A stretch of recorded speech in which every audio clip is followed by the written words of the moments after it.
একটা ছোট্ট গ্রামে থাকত মিঠু নামে একটা মেয়ে। তার একমাত্র বন্ধু ছিল একটা ছোট্ট গরুর বাচ্চা, নাম ছিল গুঁড়ি। তারা একসাথে খেলত, ঘুরত আর খেতে খেতেও ভাগ করত।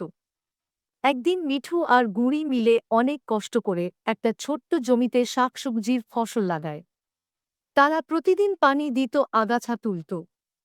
ফসল গাছগুলো একদিন একেবারে তরতাজা হয়ে উঠল। মিঠু খুশিতে গুঁড়িকে বলল, আরেকটু দিন পরেই আমরা খেতে পারব।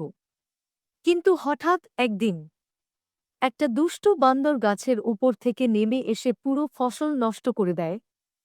সে গাছগুলো টেনে ছিঁড়ে ফেলতে থাকে, খেয়ে খেয়ে ফেলে দেয় চারপাশে। মিঠু দেখে কান্না করে ফেলে, আর গুঁড়ি রেগে গিয়ে বান্দরের দিকে তেড়ে আসে।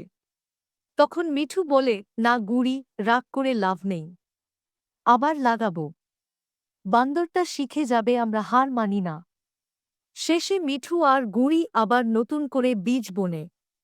এই গল্পটা শেষ হয় মিঠুর মুখে হাসি আর নতুন শুরুর প্রতিশ্রুতি দিয়ে।